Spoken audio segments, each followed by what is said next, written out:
Let's go to our next question, and this is a hybrid of several questions that were very, very similar. In general, SB 54, the compromise on Count My Vote, has been upheld by the courts here in the state of Utah now. With the benefit of hindsight, what should have been done differently? How should this have been handled back in 2014 when there were so many concerns, petitions were being signed, and Count My Vote seemed to be absolutely destined to not only hit the number of signatures, but also if it got on the ballot, every poll that I saw overwhelmingly showed that it would pass. And we'll start with Jonathan Johnson. So let me first say that I'm a big fan of the caucus convention system. I think it works. I think it's part of why Utah is so well run, because our public officials, our elected officials, are accountable to the people. I'm not gathering signatures. I'm not using the SB 54 method to trying to become governor. What could have been done? I think real leadership would have stepped up in between the party and in between the Count My Vote folks. There was a compromise to be had there. We needed leadership to say, let's raise the threshold that it takes to avoid a primary from 60%, which is something that was put in place during the Leavitt administration, to 65 or 70%. That would have satisfied the Count My Vote folks, and I think it could have been, I think the party would have done it had there been a leader that stepped into the breach to make that change. Governor Herbert. Well, I think Thomas Wright and James Evans tried to do that, so that's their responsibility as the leader of our party. Senate Bill 54, again, has been denigrated by people in opposition, where the legislature said, look, what can we do? We tried to get that past the State Central Committee to raise it to 70%, which I supported and voted for. Then the 66% I supported and voted for. The State Central Committee wouldn't pass it.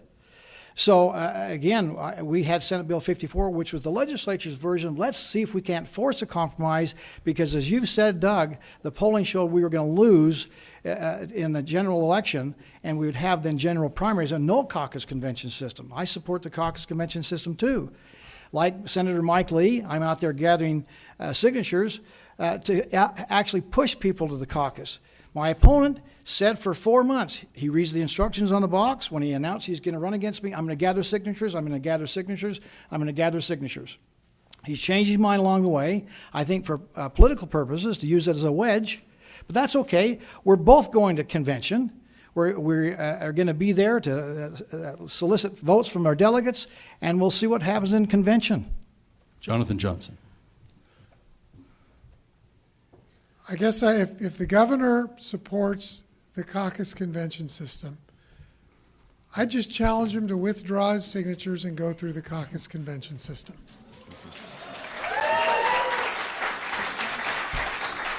Governor? Well, the hypocrisy of my opponent on this issue is startling.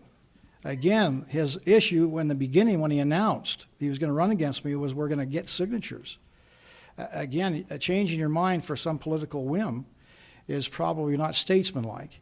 We'll be able to have the debate, and we're going out to talk to delegates now, and we'll be at convention, and we're trying to get people to understand what our vision is and our track record. I'm happy to put myself out there with the delegates in the convention, as I've always have done.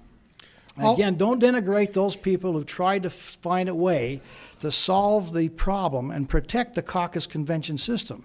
I wished I'd vetoed in hindsight, because we've got this fight going on amongst Republicans that shouldn't be there. I'll take that as a no.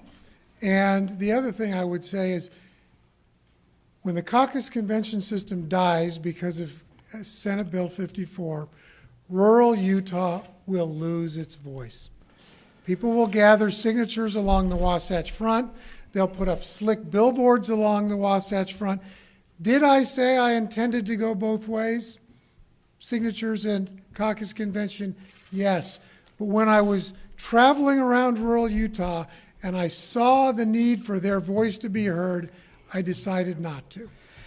The Attorney General told us, and if anything, I'm a practical, common sense conservative. The only way with the litigation going on that you can ensure that you're going to be on the ballot is to do both pathways. We've done both pathways. The rural parts of Utah are always at a disadvantage under any system because there's not as many people there. And one man, one vote does in fact count. That's how it works. So it doesn't matter what the system, our system works very well when people show up and participate. We would encourage everybody to get involved. Again, we had a great turnout at the caucus convention system, I think large part because me and Mike Lee were out there trying to drive people to the caucus. A ballot position should never be for sale in Utah.